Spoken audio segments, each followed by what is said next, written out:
Hello everyone, PenguinSal here. Today we're coming at you with another indie game review. This time for a game that I had been seeing a little bit recently that people have been really enjoying. I figured I'd check it out. It's called Snake Farm. So essentially Snake Farm plays out kind of like a bullet heaven survivor type game, but it had a couple of interesting things to it that I thought really made it like a unique twist on the genre.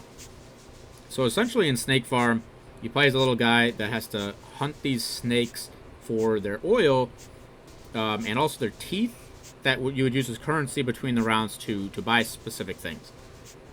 Now, the couple things that I thought were interesting about this game were the oil was actually your health. So you always started with one oil unless you got passive upgrades to it.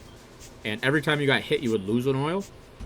But if you killed snakes during the game, you could pick up the oil, and that would essentially increase your current and max health for that round. I thought that was an interesting concept, in that early on it's a little bit scary, but as you kill more enemies, your survivability actually becomes higher. And then all the oil that you collect at the end of the round becomes the gold that you use to actually buy more enemies. And yes, I did say buy more enemies. If that sounds strange, it's because it is. I haven't really seen this in a game before, but I loved this.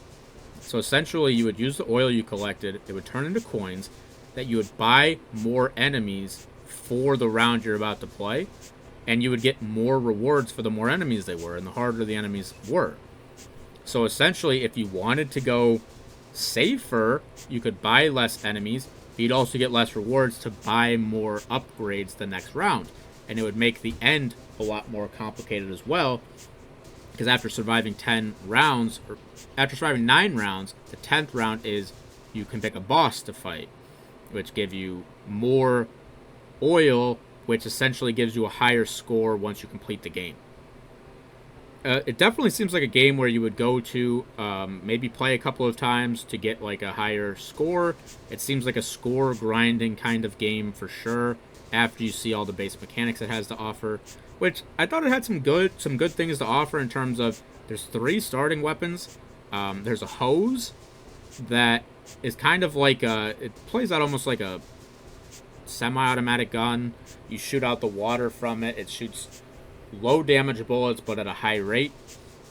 There's a trowel, which is like this projectile that you would shoot in a straight line. So if it hit multiple enemies, it would do more damage, or hit the same enemy multiple times would do more damage.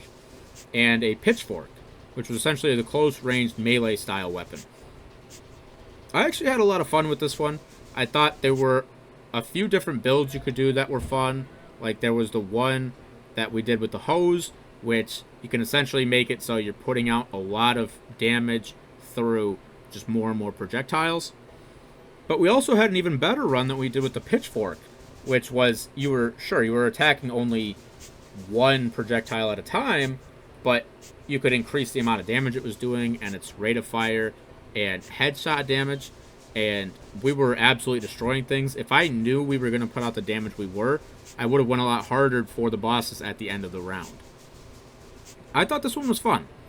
I definitely think this is one a lot of people could get into that like these style of games, especially if you like kind of grinding score. You get to pick your own difficulty, essentially.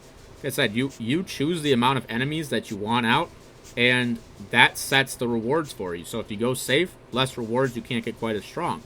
If you put more enemies, it's a lot harder to complete, but you'll get more rewards for doing so, which will make you stronger, which will get you a higher base score.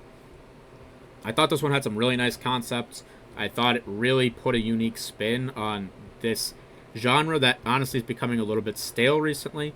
I thought this was a nice spin on it. And like I said, the base cost is not high. I got it on sale for I think $2.69. And it's a nice game to go back to if you just want to try to get a higher score. The runs don't take very long. I think a long run will probably take about 20 minutes, maybe a little bit longer. This was a good game. This was a lot of fun. I can recommend it if you like these kind of games. And I think you would get a lot of fun out of this. This was called Snake Farm. If you like this video and you want to hear more reviews like this for games you might not have heard of from me, you can like the video below. Subscribe if you haven't already.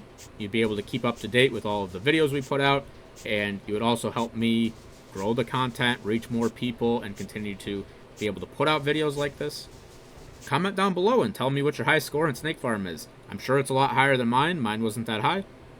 If we go back to it, I'll try to grind harder for a better score. So I appreciate you guys watching this little review for Snake Farm. I hope you'll give it a try. There's a link for it down in the description below. And I'll catch you guys in the next video.